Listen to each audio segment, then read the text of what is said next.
ചരകന്റെ കാലയളവിലുണ്ടായിരുന്ന ചികിത്സാ രീതികൾ സാധാരണക്കാരന് ആ ചികിത്സ കിട്ടിയിരുന്നു. അതെ, അത് ആയുർവേദം അല്ലെ ചരകൻ പറയുന്നത് പഠിക്കാൻ എല്ലാ ജനവിഭാഗങ്ങൾക്കും അവസരം ഉണ്ടായിരുന്നു.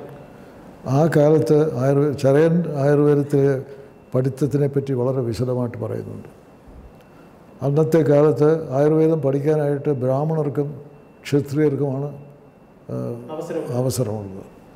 അതേസമയം ചരകൻ പറയുന്നുണ്ട് മറ്റ് ജാതിക്കാർക്ക് അവർ പഠിക്കാൻ മിടുക്കുണ്ടെങ്കിൽ, ഇതിൽ താല്പര്യമുണ്ടെങ്കിൽ അവരെയും പഠിപ്പിക്കാം എന്ന് പറയുന്നുണ്ട് ചരകൻ. സുശ്രുതൻ്റെ സംഹിത നോക്കുകയാണെങ്കിൽ ഒന്നറിയണം, നമ്മളിപ്പോൾ വായിക്കുന്ന സുശ്രുത സംഹിത അത് റിഡാക്റ്റ് ചെയ്യുന്നത് ചരകന് ശേഷമാണ്, 4-ാം നൂറ്റാണ്ടിൽ. സുശ്രുത സംഹിത ആദ്യത്തേത് ദാറ്റ് ഈസ് ബുദ്ധൻ്റെ കാലമാണ്. അത് നമ്മളാരും കണ്ടിട്ടില്ല. അതുകൊണ്ട് സുശ്രുത സംഹിത എന്ന് പറയുമ്പോൾ ആ കാലത്ത് എന്തായിരുന്നു നമുക്ക് അറിഞ്ഞുകൂടാ. അല്ല, വൃദ്ധ സുശ്രുതൻ എന്ന് പറയും ഈ ആദ്യം എഴുതിയ ആളെ. അതായത് ഈ ഓപ്പറേഷൻസൊക്കെ ഡിസൈൻ ചെയ്തു.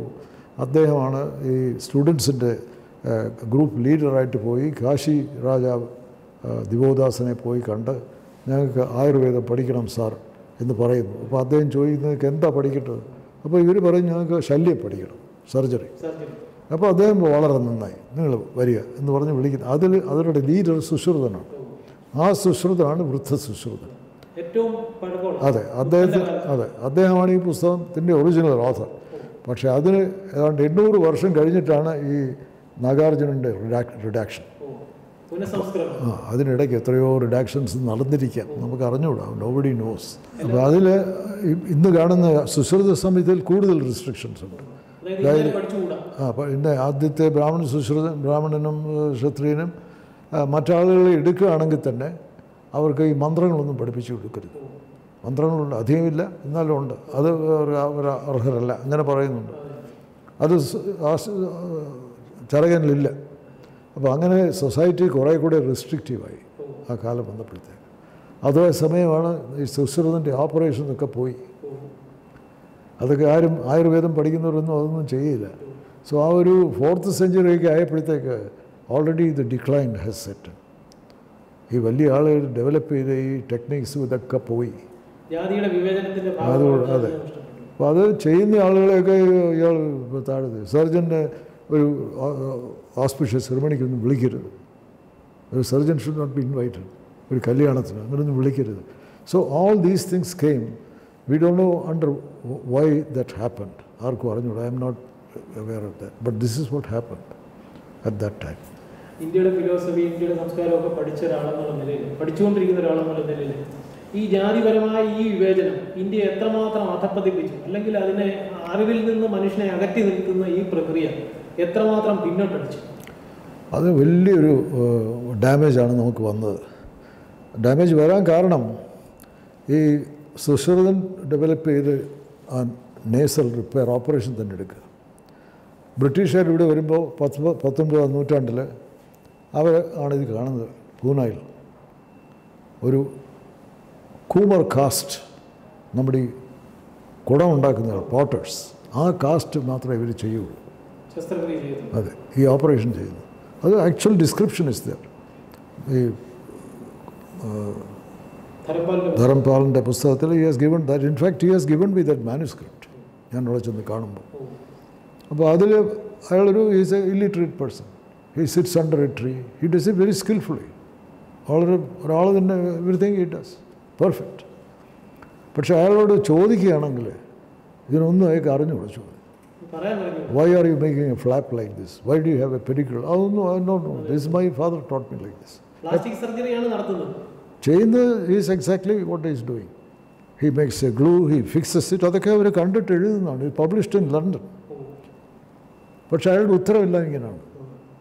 അത് അയാൾക്ക് ഇമ്പ്രൂവ് ചെയ്യാനും ഒന്നും സാധിക്കില്ല. Can we make it a little easier or better? അതൊന്നും അറിഞ്ഞുകൂടാ.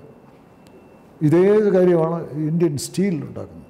നമ്മുടെ Mauryan column rustless steel is a wonder even today how they made this. അതുകൊണ്ട് ഈ ബ്രിട്ടീഷുകാർ ഇവിടെ വരുമ്പോൾ they sent one of their engineers who is a fellow of the royal society go to Madhya Pradesh, Jabalpur. അവിടെയാണ് ഒരു സ്ഥലം ഈ സ്റ്റീൽ ഉണ്ടാക്കുന്നത്. അവിടെ പോയിട്ട് He has written a very detailed report, some 40-50 pages, including diagrams.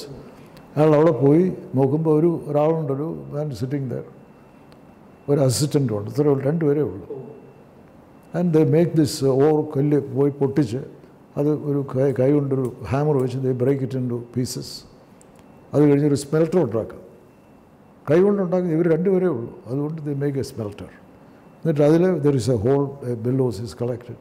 Top there is a hole through which everything will come out. എന്നിട്ട് ഇതൊക്കെ pack ചെയ്ത് in alternate they or then charcoal, അങ്ങനെ മുഴുവനും പാർക്ക് ചെയ്ത് then they light it and the scoria keeps on pouring out. ഒടുക്കം ആ steel drops at the bottom. അത് എടുത്തിട്ട് there is another refinery they have collected. They put this iron there, some leaves are put there and it is lit again. അത് melt ചെയ്താണ് ഈ steel കിട്ടുന്നത്. ആ steel then this Englishman, he took it to Nagpur അവരുടെ mint ഉണ്ട്, testing metals, ഈ ഗൺസൊക്കെ ഉണ്ടാക്കുന്നത്. അവിടെ ടെസ്റ്റ് ചെയ്തിട്ട് their report also he has given. That report from the lab says this is as good as the Swedish steel. അതേ quality, all same qualities. He gives that certificate. But the interesting thing is this man who is making this, when this Englishman through a translator, he asks him, this man is an engineer. So he points out, can you not make it like this? It's a little easier. No, my father.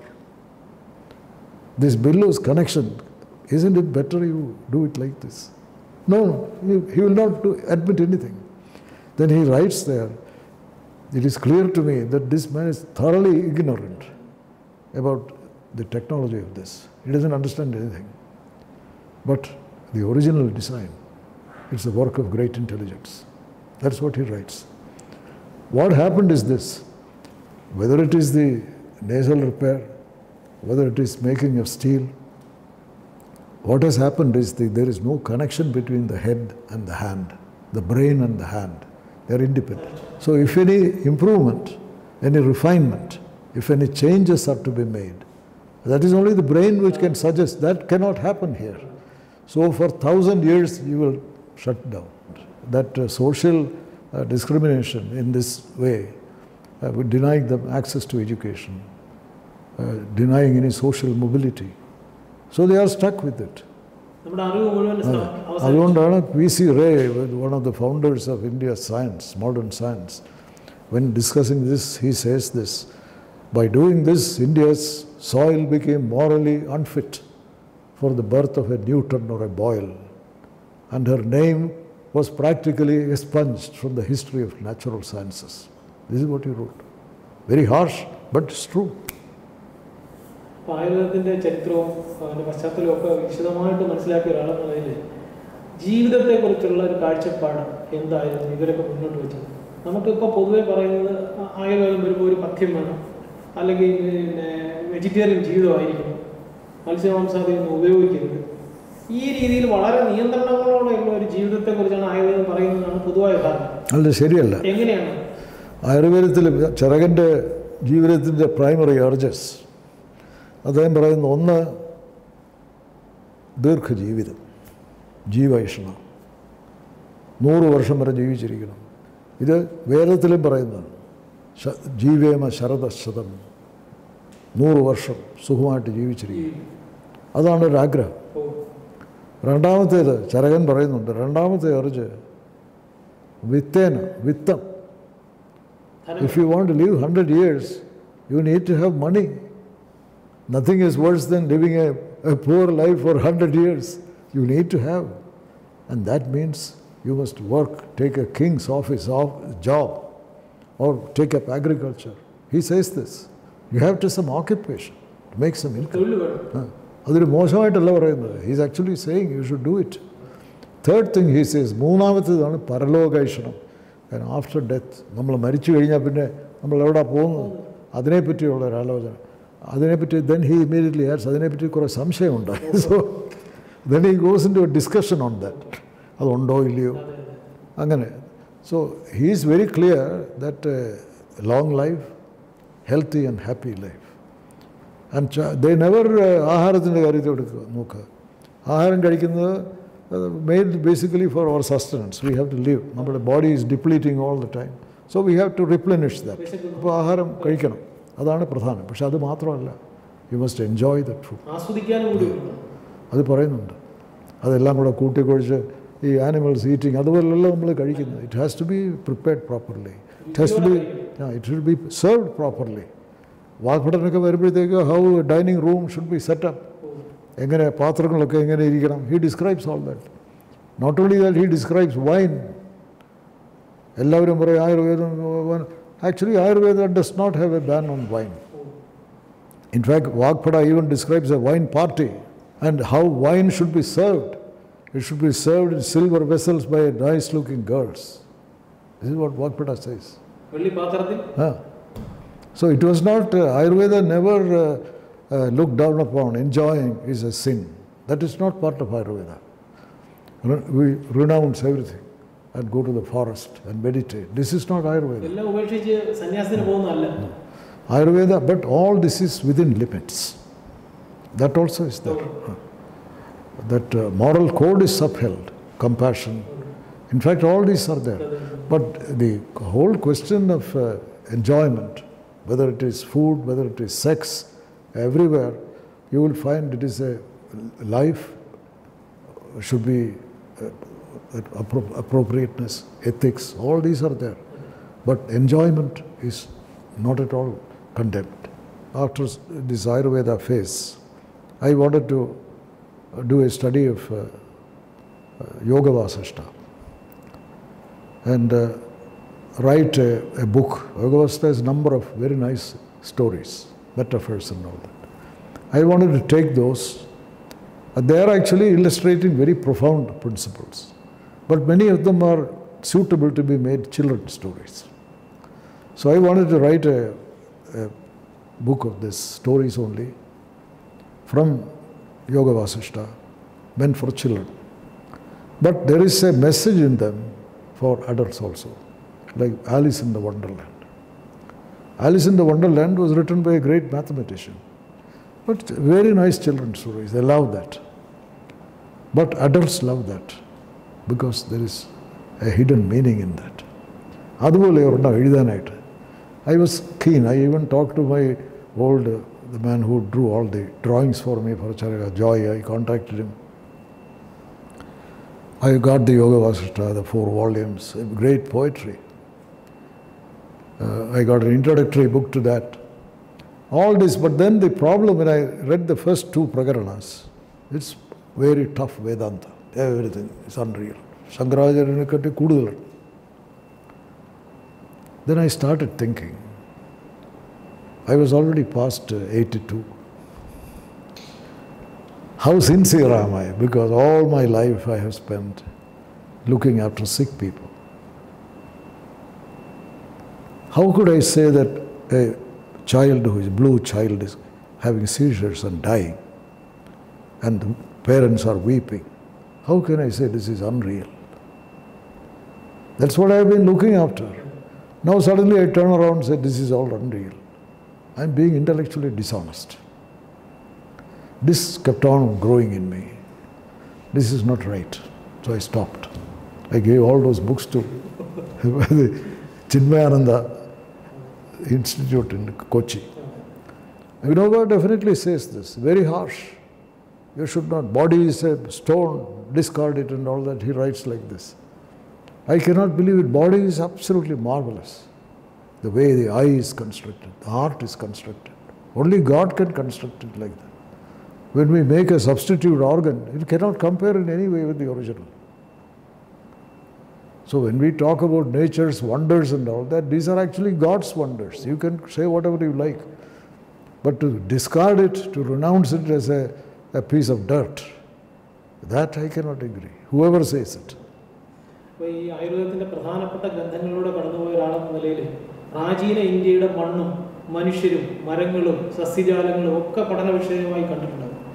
അന്നത്തെ മണ്ണിനെക്കുറിച്ച്, അതിൻ്റെ നിറത്തെക്കുറിച്ച്, അല്ലെങ്കിൽ ഒരു രോഗത്തിൻ്റെ വർണ്ണന, അതൊക്കെ ഇന്നും ചെറുപക്ഷേ അതുമായിട്ട് താരതമ്യപ്പെടുത്താവുന്ന അവസ്ഥയിലായിരിക്കും. എങ്ങനെയാണ് അന്നത്തെ കാലയളവിൽ ചരകൻ വർണ്ണിച്ച മണ്ണിൻ്റെ നിറം, മനുഷ്യരുടെ രീതി? അതിൽ അങ്ങനെ മണ്ണിനെ പറ്റി he talks about in general way. Himalaya plants അദ്ദേഹം പറയുന്നുണ്ട്. ഹിമാലയ പ്ലാന്റ്സ് ആണ് ഏറ്റവും പൊട്ടൻസി, ഏറ്റവും കൂടുതൽ ശക്തി അവിടെ ഉള്ളതാണ്. ബാക്കിയുള്ളതൊക്കെ ഇൻഫീരിയറാണ്. ഇന്ത്യക്ക് സൗത്ത് ഇറ്റ് ഈസ് ഇൻഫീരിയർ. അതൊക്കെ അദ്ദേഹം പറയുന്നുണ്ട്. അങ്ങനെയുള്ള ഒരു ജനറൽ കാര്യങ്ങളെ പറയുള്ളൂ. Otherwise he doesn't describe. പക്ഷേ ഒരുപാട് രാജ്യങ്ങൾ, അന്ന് ചെറിയ ചെറിയ രാജ്യങ്ങൾ ഒരുപാടുണ്ട്. അപ്പോൾ അവിടുത്തെ ചരകൻ്റെ പല അധ്യായങ്ങളും ചർച്ചകളാണ്, ഒരു എസ്സേ അല്ല. ആ ചർച്ചകളിലും ചേരുന്ന ആളുകൾ, ചർച്ച ചെയ്യുന്ന ആളുകൾ ഇവർ ഈ പല രാജ്യങ്ങളിൽ നിന്ന് വരുന്നവരാണ്. They are actually international conference ആ കാലത്ത്. അത് പറയും, ഇയാൾ this man has come from that place, അങ്ങനെ പറയും. അവിടെ നിന്നൊക്കെ വരുന്ന ആളുകളാണ്. ആ കോൺഫറൻസിൽ അവർ ഡിസ്കസ് ചെയ്യുന്നത് ഒരു രോഗം ചികിത്സിക്കാനായിട്ട് ഞാൻ ഇങ്ങനൊരു മരുന്നുണ്ടാക്കി. അതിനെപ്പറ്റി ചർച്ച ചെയ്യുമ്പോൾ മറ്റാളുകൾ പറയും ഞാൻ വേറൊരെണ്ണം ഉണ്ടാക്കി. അപ്പോൾ അതിൽ പല മരുന്നുകളും ഇങ്ങനെയുള്ള ആളുകളുടെ പേരിലാണ്, അവരുടെ പേരൊക്കെ കാണും, ഇന്ന ആളുടെ രസായനം അത്. So that these conferences they were one way it was advancing. Medicine was advancing through these conferences. അതൊക്കെ ചരകത്തിലുണ്ട്. അതെ. അതുപോലൊരു ഇപ്പോൾ ഒരിടത്ത് ദീസ് ചർച്ചസ്, ഗുരുകുലത്തിൽ തന്നെ ഒരു ഗുരുവും ശിഷ്യന്മാരുമായിട്ടുള്ള ചർച്ചകൾ, ഈ ഡോക്ടർമാരുടെ ചർച്ച ഒരു വശത്ത്, മറ്റേത് ഗുരുവും ശിഷ്യന്മാരുടെ ചർച്ചകൾ, അതൊക്കെ വളരെ ഫ്രീ, ഇൻ്റലക്ച്വലി വിഗറസ്. ഒരിടത്ത് ആചാര്യൻ അദ്ദേഹം പറയും, ഒരു രോഗിയെ ചികിത്സിക്കണമെങ്കിൽ അതിൽ ചികിത്സ 4 ഭാഗങ്ങളാണുള്ളത്. 1 രോഗി, 2 വൈദ്യൻ, 2 വൈദ്യനെ പരിചരിക്കുന്ന ഒരാൾ, 4മത്തേത് മരുന്ന്. ഇങ്ങനെ 4 കാര്യങ്ങളാണ്. അപ്പോൾ ഇതിൽ ഓരോന്നിനും 4 പ്രോപ്പർട്ടീസ് ഉണ്ട്. അതൊക്കെ അവർ പറയും. വൈദ്യനാണെങ്കിൽ അതിനുള്ള ജ്ഞാനം ഉണ്ടായിരിക്കണം, അതിനുള്ള സ്കില്ലുണ്ടായിരിക്കണം, അങ്ങനെ 4 കാര്യങ്ങൾ. അറ്റൻഡൻറ്റിന് അതുപോലെ 4 അയാൾ വിശ്വസ്തനായിരിക്കണം, ഹാർഡ് വർക്കിംഗ് ആയിരിക്കണം, അങ്ങനെ 4 ഇതിന് കാര്യങ്ങളൊക്കെ പറഞ്ഞിട്ടുണ്ട്. അപ്പോൾ ഇത് 16 എണ്ണവും ശരിയാണെന്നുണ്ടെങ്കിൽ ആ ചികിത്സ ഫലിക്കും. അതൊക്കെ അദ്ദേഹം ഒരു പ്രൊപ്പോസിഷൻ. അത് കഴിഞ്ഞാൽ ചർച്ച തുടങ്ങുമ്പോൾ അതിൽ ഒരു ശിഷ്യൻ പറയും, ആചാര്യ ഇതൊക്കെ ഞാൻ കേട്ടു, പക്ഷെ നമ്മൾ അനുഭവത്തിൽ ഈ 16 എണ്ണവും പൂർത്തിയാകാതെ തന്നെ പേഷ്യൻ്റ് ഭേദമാകും, നമ്മൾ കാണുന്നുണ്ട്. അതേസമയം ചിലപ്പോൾ 16 എണ്ണം ഉണ്ടെങ്കിലും ആ പേഷ്യൻ്റ് ഭരിക്കുകയും ചെയ്യും. അതുകൊണ്ട് ഈ 16ഉം ചികിത്സയുടെ ഫലമായിട്ട് വ്യത്യാസം ഒരു യോജിപ്പുണ്ടാവണമെന്നില്ല എന്ന് പറയും. Is actually contradicting the teacher. ആ ഒരു you can understand 2000 years ago. പക്ഷേ ഇന്നൊരു ടീച്ചറോട് അങ്ങനെ പറയാൻ ആളുകൾ ധൈര്യപ്പെടുകയില്ല. ചരകൻ്റെ ഇപ്പോൾ we can the teachers, for example the education in Charaga's time, when the student comes to the teacher, the student is telling the teacher, I want to learn Chikitsa from you, and I have selected this book. I have, ഇതാണ് ഞാൻ. അപ്പോൾ ആചാര്യ അപ്പോൾ ഒരു standard ടെക്സ്റ്റിന് വേണ്ട requirements ഉണ്ട്. ഒരു മഹാകാവ്യത്തിൽ ഇന്ന കാര്യങ്ങൾ ഡിസ്ക്രൈബ് ചെയ്യണം എന്ന്. അതെ, അതുപോലെ ഇതിനുമുണ്ട് പാരാമീറ്റേഴ്സ്. ആചാര്യനാണ് നോക്കുന്നത്, നോക്കിയിട്ട് ഇതുമായിട്ട് യോജിക്കുന്നില്ല, അതുകൊണ്ട് ഇത് സാധ്യമല്ല, വേറെ ഒരെണ്ണം എടുക്കണം. But the student is suggesting, he is mature enough to do that. And not only that, he also has the freedom to look at the teacher's qualifications, not PhD. What he is looking at is, he makes enquiries, is this teacher compassionate? Enikku endeങ്കിലും തെറ്റ് വന്നാൽ will he be forgiving? Number of qualities like that. Does he practice all that he preaches? All. The student has the freedom to look into that before he accepts. പ്രാചീന ഭാരതത്തിൻ്റെ 2 ജ്ഞാനകേന്ദ്രങ്ങളെ കുറിച്ച് പറയുമ്പോൾ ഒന്ന് തക്ഷശിലയും ഒന്ന് നളന്ദയും. രണ്ടും പറയാതെ മുന്നോട്ട് പോകാൻ കഴിയില്ല. തക്ഷശിലയുടെ പ്രാധാന്യം എന്തായിരുന്നു? അവിടെ എന്താണ് പഠിച്ചു? Takshashila was the oldest. നളന്ദയെക്കാട്ടി വളരെ പഴക്കമുണ്ടതിന്. 700 BC. ചിലർ അതിലും പഴക്കം പറയുന്നുണ്ട്. That is they claim it is the oldest university in Asia. ഇതൊന്നും നമുക്ക് അറിഞ്ഞുകൂടാ. But anyway it is certainly older than Nalanda. പക്ഷേ അവിടുത്തെ Ayurveda was a very important subject there, and philosophy. They always went together, Ayurveda and philosophy. Avideയാണ് many people believe that Panini, ഇവരൊക്കെ അവിടുത്തെ ആളുകളാണ്. But that was destroyed just like Nalanda. അല്ല, അവിടെ പഠിച്ച പ്രധാനപ്പെട്ട ആൾക്കാർ, ഇപ്പോൾ ബുദ്ധൻ്റെ ഫിസിഷ്യൻ ജീവകൻ അവിടെ പഠിച്ചു എന്ന് പറയുന്നത്. അതെ, എങ്ങനെയാണ് that ജീവകൻ ബുദ്ധൻ്റെ ഫിസിഷ്യനായിരുന്നു. So there are so many stories about Jivaka. He's an extraordinary, brilliant person. He became Buddha's physician, surgeon. He operated on the brain, the craniotomy, which Sushruta doesn't describe. That's why I have always said that Sushruta, the Jivaka, was the earlier was Sushruta, because he doesn't talk about the cranial surgery at all. If it existed, he would certainly write about it, because so many things he has described, incision and drainage, everything he has talked about. If there is a cranial surgery, would he not mention that? It did not exist because Jivaka came later. That's how it's for certain. All the Germans and all that, they keep on writing, this they don't understand. You have to understand surgery. When I was beginning to study of Charaka, I was going to the United States, so I stopped in London. There is one Bujastik, a very great scholar, Sanskrit scholar. He was a curator of the Wellcome Library, so I stopped there, met him. He was very nice. Then he doesn't think much of India's, our research is very poor quality. Scholarship is not respected. Adakka shariyana. Then he told me, you are a surgeon, how can you start writing on Charaka? We have not studied Sanskrit. I thought that was going a bit too far. So I told him, Professor Bujastik, let me tell you something. Charaka wrote in Sanskrit, that is true. But he wrote about medicine, treating sick people. Without knowledge of medicine, a Sanskrit scholar, what does he understand of Charaka Samhita? Sanskrit is not what he is writing about. He is writing about medicine. And unless you have the basic knowledge of medicine, you cannot understand Charaka. You cannot talk about it. I can. Though he changed. ഈ വാഗ്ഭടനെ പറ്റി പറയുമ്പോൾ 6-ാം നൂറ്റാണ്ടാണ്. അത് അഷ്ടാംഗ ഹൃദയം, അഷ്ടാംഗ സംഗ്രഹം, അങ്ങനെ 2 പുസ്തകങ്ങളുണ്ട്. അതിൽ സംഗ്രഹം കുറേ കൂടെ വലിപ്പമുണ്ട്, അതിൽ പോയട്രി ഒന്നുമില്ല. സൗന്ദര്യം, ഒരു കവിതയുടെ സൗന്ദര്യം, അതൊന്നും അതിലില്ല. അഷ്ടാംഗ ഹൃദയം വാസ്തവത്തിൽ കാവ്യമധുരമാണത്. 1-ാം തരം വൈദ്യം, 1-ാം തരം പോയട്രി. അത് വാഗ്ഭടൻ എഴുതിയതാണ്. അപ്പോൾ ഇതിനെപ്പറ്റി വലിയൊരു തർക്കമുണ്ട്.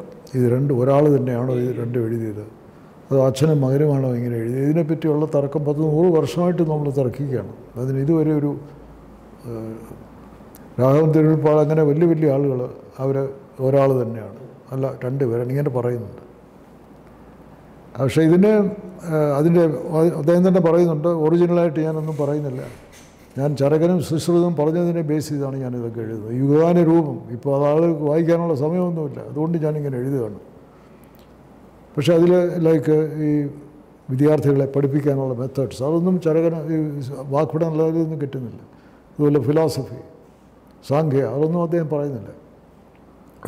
ചികിത്സിക്കുന്ന ഒരു ഡോക്ടർക്ക് ആവശ്യമായ വൈദ്യം, അതാണ് അദ്ദേഹം അതിൽ പറയുന്നത്. അത് കേരളത്തിൽ വളരെയധികം അതിന് പ്രചാരം കിട്ടിയിട്ടുണ്ട്. മറ്റുള്ളതിന് ഇവിടെ ചരകവും സുശ്രുതവും ഇവിടെ ആരും വായിക്കുന്നേ ഇല്ല. നേരെ മറിച്ച് വടക്കേ ഇന്ത്യയിൽ വാഗ്ഭടനം വളരെ പ്രാധാന്യം കുറവാണ്. അഷ്ടാംഗഹൃദയം വായിക്കുന്നവർ വളരെ ചുരുക്കം. അവർ ചരകനും സുശ്രുതനും വായിക്കുള്ളൂ. ഇപ്പോഴും അങ്ങനെയാണ്. ആയുർവേദത്തിൻ്റെ ചരിത്രം പറഞ്ഞ കൂട്ടത്തിൽ ഡോക്ടർ പറയുകയുണ്ടായി, എനിക്ക് ഗണിതശാസ്ത്രത്തിൽ താല്പര്യമില്ല, പക്ഷേ കേരളത്തിൻ്റെ ഗണിതശാസ്ത്ര പാരമ്പര്യത്തെക്കുറിച്ച് അറിയുകയും കേരള സ്കൂൾ ഓഫ് മാത്തമാറ്റിക്സ് എന്ന സ്ഥാപനം തുടങ്ങാൻ പ്രേരണയാകുകയും അല്ലെങ്കിൽ സ്ഥാപിക്കാനുള്ള മുൻകൈ എടുക്കുകയും ചെയ്തു. കേരളത്തിൻ്റെ ഗണിതശാസ്ത്ര പാരമ്പര്യം എന്താണ്? പ്രാചീന ഗണിതശാസ്ത്ര പാരമ്പര്യത്തെക്കുറിച്ച് പല രീതിയിലുള്ള അന്വേഷണങ്ങൾ വിദേശ യൂണിവേഴ്സിറ്റികൾ നടത്തുന്നുണ്ട്. അതെ, അതിൻ്റെ നമുക്കറിയാവുന്ന ഇത്രയേ ഉള്ളൂ. ഈ മാത്തമാറ്റിക്സ് ഇവിടെ വന്നിരിക്കുന്നത് it has come from the north. ആയുർവേദം പോലെ, ആയുർവേദം came from the north. But we studied, we contributed to that. നമ്മുടെ ഇവിടുത്തെ പ്രാക്ടീസിൽ, പിഴിച്ചിൽ, ഒരുപാട് കാര്യങ്ങൾ, ധാര, ഇതൊക്കെ we have not in the theory part. There we have not contributed anything. But in the practice, number of these things we have added. So we have kind of made it Kerala Ayurveda. that is true. We have contributed, not passive acceptance alone. In mathematics also it is similar. Mathematics actually, it was with Aryabhata. Aryabhata was a Bihar person.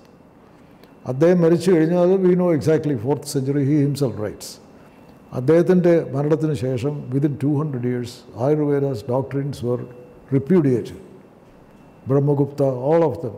Within 200 years, they did not accept Aryabhata. Okay. But the extraordinary thing is, some 300 or 400 years after Aryabhata, this was Madhava in Kerala who was writing about that. He extended it further. അതിൻ്റെ exact mathematics എനിക്ക് പറയാൻ പറ്റില്ല. That is around 600. മറ്റേത് 400. അത് കഴിഞ്ഞിട്ട് 200-250 വർഷം കഴിഞ്ഞപ്പോഴത്തേക്ക് ഇവിടെ വന്നിരിക്കുന്നത്. So Madhava was the one. ഇപ്പോൾ ഒരു Indian mathematics, Indian P.P. Divakaran's book has come. That's an extraordinarily fine book, very scholarly. He was a professor in TIFR. അതിൽ പറയുന്നതാണിത്. So Madhava, everybody thought he was from Iringalakkuda. He doesn't agree with that. He says there is ഒരു മന ഉണ്ട്, that is somewhere near Kudalur Mana. അവിടെയാണ് ഈ മാധവൻ്റെ original place. He has gone there and investigated and all that. Anyway, Madhava, because nothing that he wrote book we have. ഇല്ല. But the others who come, Nilakanta Somayaji, Parameshwara, അവരൊക്കെ they are quoting from him. So definitely he had written. അദ്ദേഹം അവിടുത്തെ മനയിലുള്ള ആളുകൾ പറഞ്ഞത് they had lot of books, അതൊക്കെ they donated to manuscript library in Trivandrum. അതാണ് അവർ പറഞ്ഞത് അദ്ദേഹത്തിനോട്. പക്ഷേ ഏതെങ്കിലും that school which started with Madhava, he is the originator. പിന്നെ Parameshwara was another who, a new type of mathematics called Digganitha, he invented that. അത് കഴിഞ്ഞ് നീലകണ്ഠ സോമയാജി, ജ്യേഷ്ഠദേവ, ഇവരൊക്കെയാണ് ഇതിലെ വലിയ shining people, especially Nilakantha and Jyeshthadeva. അതിൽ ആ ജ്യേഷ്ഠദേവയാണ് ഹീസ് ദ വൺ, യുക്തിഭാഷ, ഇതൊക്കെ അദ്ദേഹങ്ങളുടെ പുസ്തകങ്ങളാണ്. These are world famous. They made invented calculus before Newton. അതിലാണ് there is a lot of interest in University of Exeter in England. They set up a department to study this. So that the most recent, very authoritative, that is Divakaran. I like it very much, Indian mathematics. So എനിക്കിതിൽ I am interested because that analytical mind, which we had people like that. ഇതെങ്ങനെ ഇത്ര പെട്ടെന്ന് ഇവിടെ നിന്നുപോയി? That is another question. How 250 years it flourished. ആ തൃക്കണ്ടിയൂർ അവിടെയാണിത്. ഞാൻ അവിടെ പോയി, ആ അമ്പലത്തിന് ചുറ്റുമുള്ള സ്ഥലമാണ്. That was a university there. ഇപ്പോൾ അവിടെ ആളുകൾക്ക് അറിയാനേ വയ്യ ഇങ്ങനെ മാത്തമാറ്റിക്സ് എന്തോന്ന് ഇവിടെ. Nobody knows anything. കേരളത്തിൽ nobody knew, nobody is interested ഇങ്ങനെ ഒരു ചരിത്രം. In fact India is not interested. This was all discovered by the British. Charles Whish എന്ന് പറഞ്ഞൊരു East India company officer in Kochi, അയാളാണ് ഈ ഈ മാനുസ്ക്രിപ്റ്റ്സ് കാണുന്നത്. കേരള സ്കൂൾ ഓഫ് മാത്തമാറ്റിക്സിനെ കുറിച്ച് ആദ്യം പരാമർശിക്കുന്നത്. അതെ. അതിന്ന് then he got it translated. He took it to Sir Francis Spring in Madras, an ICS officer who was a mathematician. And the same Francis Spring is the one who detected Ramanujan. ഇന്ത്യയുടെ സംസ്കാരവും അല്ല കേരളത്തിൻ്റെ സംസ്കാരവും ജ്ഞാനവും ഒക്കെ എഴുതി വെച്ചിരിക്കുന്ന താളിയോലകളുണ്ട്, പഴയ താളിയോലകളിലുണ്ട്. രണ്ട് കാര്യങ്ങളാണ് അതിനകത്ത് അറിയേണ്ടത്. ഒന്ന്, ഈ താളിയോലകളൊക്കെ എവിടെ ഇന്ത്യ സംരക്ഷിച്ചിരിക്കുന്നു.